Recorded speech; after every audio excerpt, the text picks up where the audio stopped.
Yeah, this is easily one of the dirtiest vehicles I've had yet.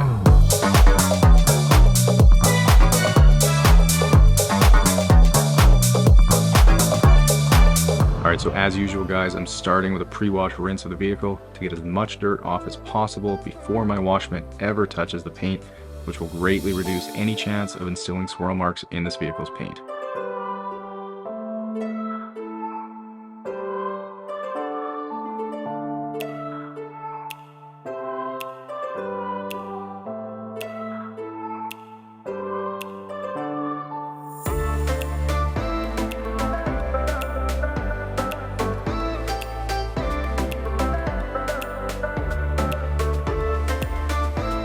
Now as I get started on the wheels and tires here, you'll see that when I agitate the cleaner, these tires were super dirty. And so when I see that the tires are this bad, I know there's no way that I've gotten them perfectly clean yet. So I'll go ahead and add more cleaner and use the tire brush again. And the fact it turned brown again lets me know they were still dirty. So because the door jambs had so much caked on dust in them, using the pressure washer is really the only viable way to get them clean. But obviously I'm being very careful to control the spray so I don't get any water going into the vehicle.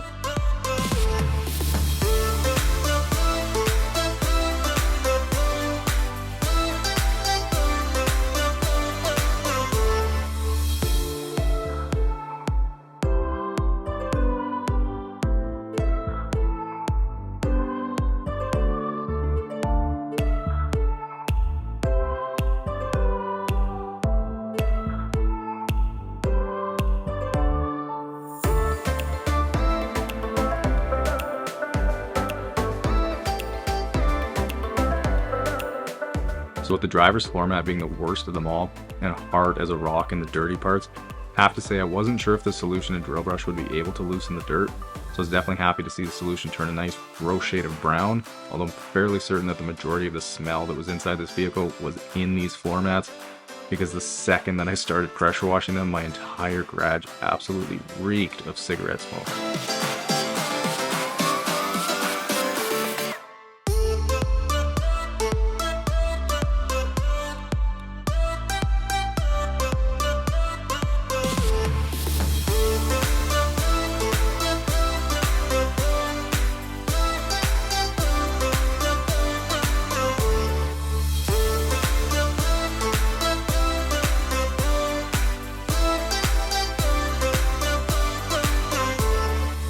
Alright, moving to the interior now, and obviously the first thing to do is get all the personal items removed from here.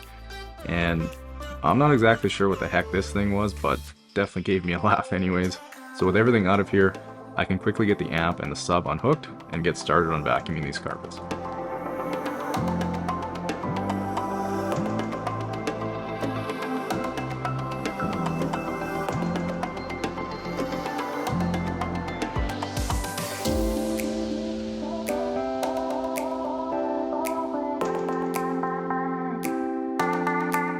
So you maybe already noticed in the opening shots, but there are some sections of this carpet that look like bleach was spilled on them.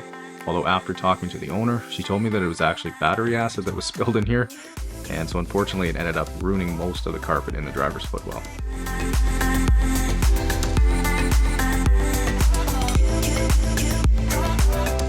So knowing that the owner of this vehicle is a mechanic, it's safe to assume that a lot of the stains in here are oil and grease, as dirty tools and coveralls are in here frequently. So it's definitely nice to see that the carpet solution and drill brush were able to penetrate and loosen these stains so the Bissell extractor could suck them all away. And if you guys are curious as to what I'm using here or where you can get it, I've got the link to the carpet solution, the drill brushes, and the extractor down in the description, so feel free to check that out, as all of this equipment is very reasonably priced and it works really well. Now turning to the carpets underneath the seats here, and after getting it all vacuumed, I'll start by removing this tool holder, and it was definitely a shock to see the one bolt completely covered in grease. Don't know where that came from, but I'll put that off to the side to clean it later. And then you probably notice the purple stain, which looks to be from a juice box or something. So I'll get some carpet solution on that to start loosening up the stain. And then once I get the drill brush on it, you can tell really quick that it's all gonna come out.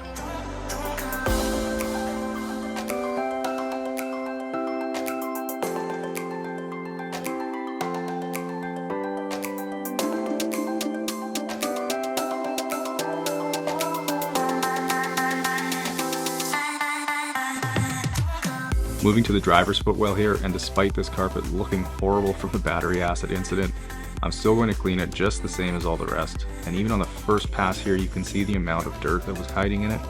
And I know some of you out there might ask, why don't I get some carpet paint and try to get it looking better? And honestly, the reason is it's just not a service that I'm ever going to offer people. Second is because the owner told me she's planning to get new carpet in here anyways. So here's all the dirty and smelly water pulled from these carpets and a nice layer of sludge at the bottom. Gross.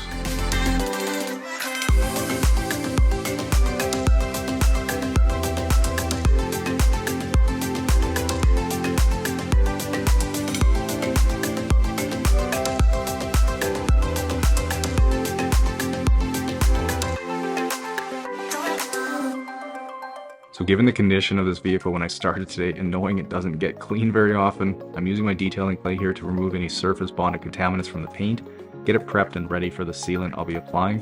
And surprisingly, the paint wasn't nearly as dirty as I thought it would be, as it looks like the clay only picked up a little bit of tar.